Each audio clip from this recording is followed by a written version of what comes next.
Hello, नमस्कार दोस्तों। कैसे हैं आप? उम्मीद है आप सब लोग स्वस्थ होंगे, बढ़िया होंगे। आप लोगों ने अभी अभी फिलहाल में सीयूटी का एग्ज़ाम दिया है। बहुत सारे बच्चों की इच्छाएं होती है, अभिलाषाएं होती हैं कि हम अपने ड्रीम कॉलेज में एडमिशन लें। गवर्नमेंट ने इसके लिए एक कट ऑफ मार्क्स रखे होते हैं, जिसमें बहुत सारे बच्चों का सिलेक्शन हो जाता है।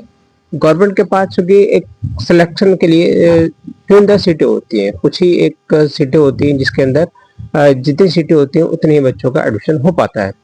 लेकिन बहुत सारे बच्चे ऐसे होते हैं जिनका एडमिशन नहीं हो पाता, लेकिन उनका जो ड्रीम कॉलेज जिसकी वो इच्छा कर रहे होते हैं उसके अंदर उनका एडमिशन नहीं हो पाता।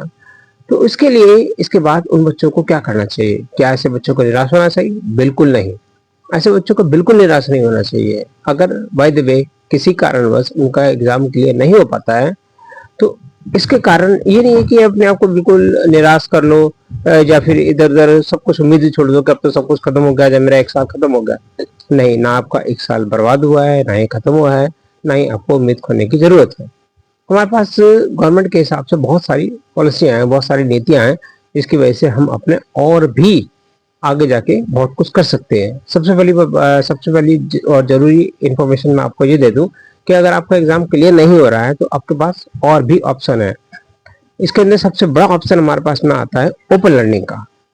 ओपन लर्निंग जो हम डिस्टेंस लर्निंग बोलते हैं, तो ओपन लर्निंग और डिस्टेंस लर्निंग में हमारे पास में बहुत सारे ऑप्शन होते हैं, बहुत सारे कोर्सेज दे रखे होते हैं, जिसके अंदर हम अपने हिसाब से अपने कोर्सेज को अपने टाइम के हिसाब से कर सकते हैं।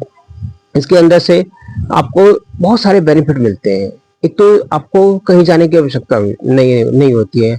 आप अपने घर बैठे ही अच्छी तरीके से उस कोर्स को पूरी तरीके से पूरा टाइम देके आप पढ़ सकते हैं। उसके अंदर जितना चाहे टाइम देना चाहें, घंटे, 2 घंटे, 4 घंटे, 6 घंटे, जिसके जैसे हिसाब से टाइम मिल जाए उस हिसाब से वो बच्चा इसको कर सकता है।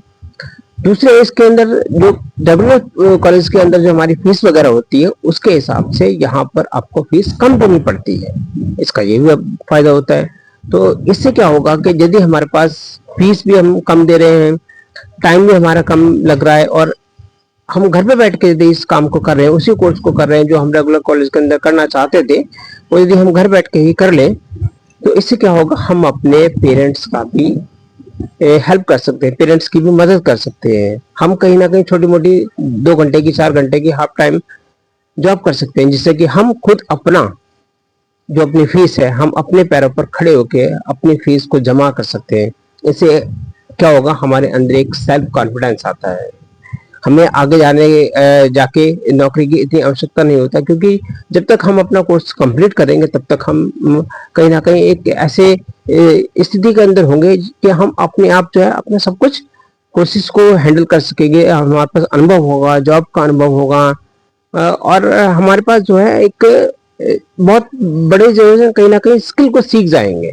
और यदि हम ये सारा कुछ सीख लेते हैं तो हम अपने करियर के अंदर जो चाहें, जैसा चाहें वैसा बन सकते हैं। तो इसलिए अगर बाय द वे आपका एग्जाम क्लियर नहीं हुआ है तो ये आपके लिए कोई परेशान होने वाली बात नहीं है, नेगेटिव सोचने की आवश्यकता नहीं है।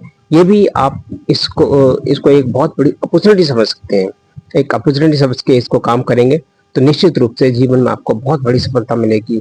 तो इसलिए मेरी तरफ से आपको best of luck.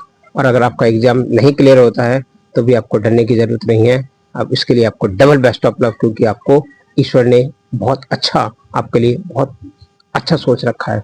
Best of luck, best of luck. Thank you very much. जय हिंद, जय भारत।